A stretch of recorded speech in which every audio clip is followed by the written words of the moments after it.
अपने बेटे को। राजन मेरे शब्द को पहले सुनो, मैं तेरा मांस नहीं, तुम्हारे महारानी के मांस के लिए नहीं आया हूं, मुझे तो तुम्हारे पुत्र के मांस चाहिए।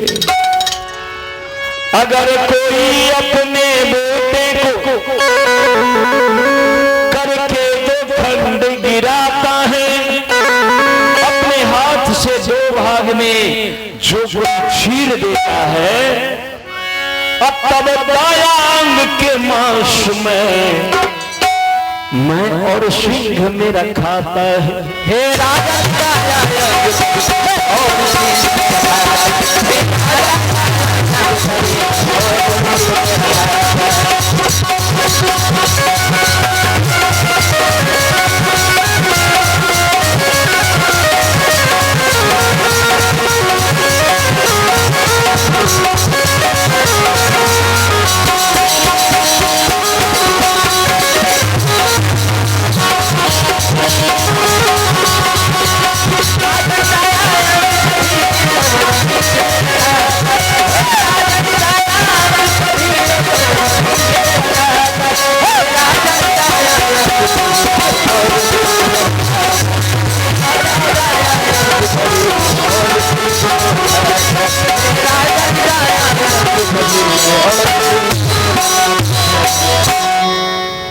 इतना बात जो ही सुने, आहा, गिर गए दोनों प्राणी, धरती पर गिर गए, रोने लगे। बाबा क्यों बंधन में मुझे डाल दिया बाबा? आपको पता है बाबा कि भगवान मुझे एक ही संतान दिया है, जिसे इस राज्य की प्रजा अपने तलती पर फूल की तरह संभाल करके रखे हैं, दुलार करते हैं। ये हमारी प्रजा बड़े प्रेम से फूल की तरह संभाल कर उसको रखे हैं। हमारी प्रजा उन्हें बहुत प्यार करती है।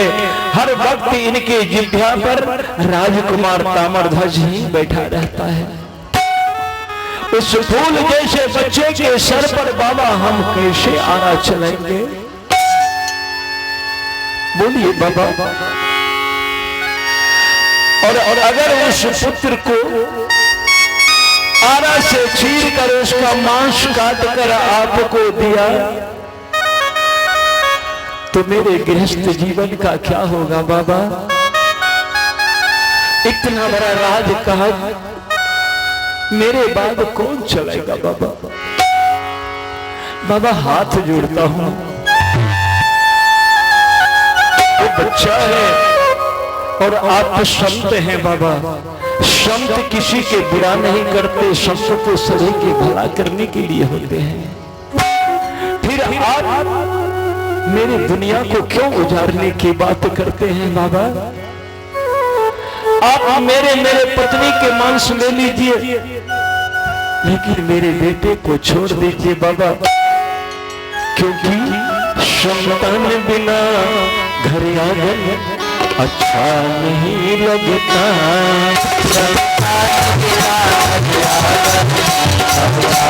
नहीं लगता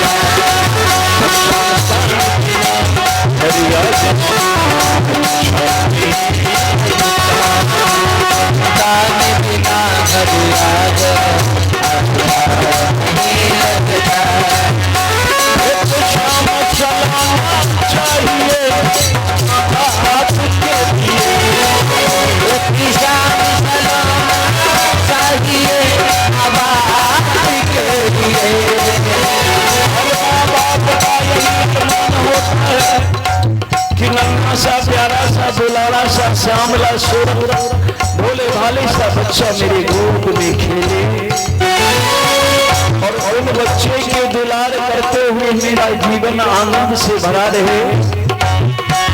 तो श्याम शलाना चाहिए के लिए, श्याम शलाना चाहिए आबाद के लिए। संतान बिना घर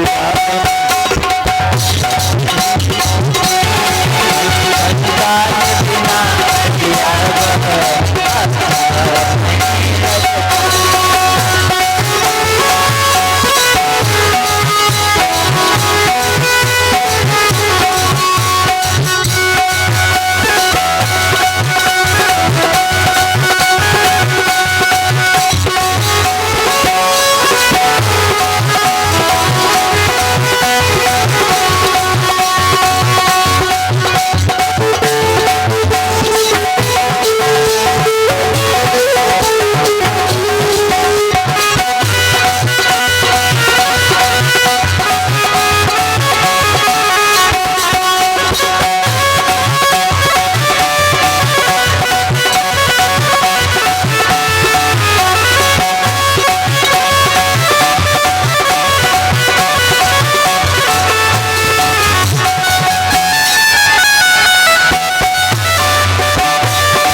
मेरे पुत्र को छोड़ दीजिए।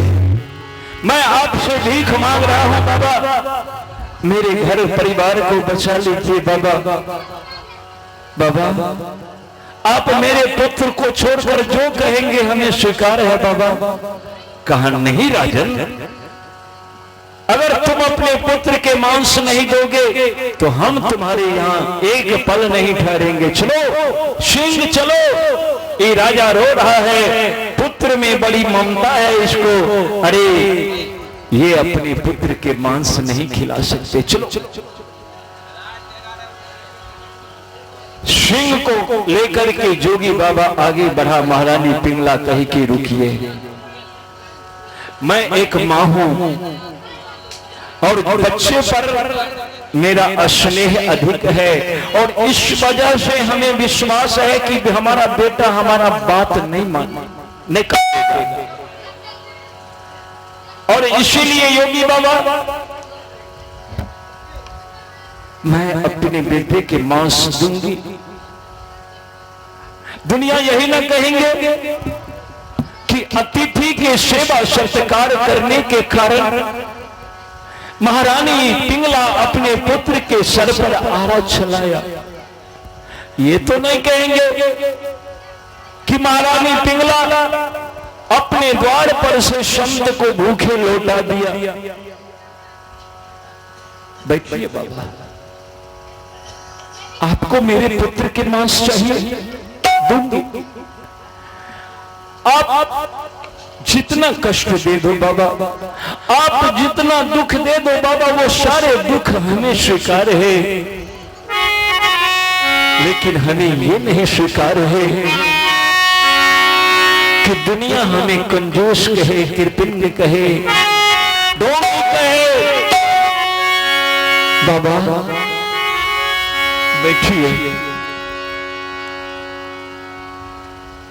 ओघर बाबा को बैठाया, सिंह को खूंटे में बांध दिया। महारानी पिंगला राजा से आग्रह करती है, स्वामी आप जाइए। अभी अभी ताम्रध्वज बेटा ताम्रध्वज अभी अभी स्कूल गया है पढ़ने के लिए, पाठशाला गया है विद्या अध्ययन करने के लिए। आप स्वयं जाइए महाराज, और अपने प्रिय पुत्र ताम्रध्वज को बुला कर लाइए। जो सुनते हैं कि वचन दिया है दोनों प्राणी अपने पुत्र के मांस इस संत को खिलाएंगे, लोगों को सुन करके हृदय कांपने लगा कि बाप रे बाप क्या हो गया राजा रानी को, इतना बड़ा वचन कैसे दे दिया। प्राण से प्रिय पुत्र होते हैं, और इतने बड़े प्राणों से प्रिय पुत्र के मांस वो भी आरा चलाकर। लोगों को तो सुनकर हाल खराब हो रहा है, लेकिन महाराज मरध्वज स्कूल पहुंचे, पाठशाला पहुंचे। अभी तो प्रांगण में है महाराज मरध्वज, और प्रांगण से ही एक आवाज दिया, बेटा बेटा ताम्रध्वज, बेटा ताम्रध्वज। ताम्रध्वज के कान में अपने पिता के आवाज पहुंचे। गुरुजी थे कक्ष में, गुरुजी के सामने हाथ जोड़ करके ताम्रध्वज आज्ञा मांगता है। गुरुजी, हाँ ताम्रध्वज। गुरुजी हमारे पिता महाराज बाहर में आवाज दे रहे हैं, आपकी आज्ञा हो तो पिता महाराज के पास जाऊं। जाओ राजकुमार जाइए। दौड़ करके राजकुमार गए। सारे अध्यापक सभी गुरुजी तक तक देख रहे थे, क्या बात है आज महाराज मरध्वज स्वयं आए हैं। सारे शिष्य भी देख रहे हैं। बीच प्रांगण में मरध्वज के चरणों में राजकुमार झुक करके प्रणाम किया है, वंदन किया है।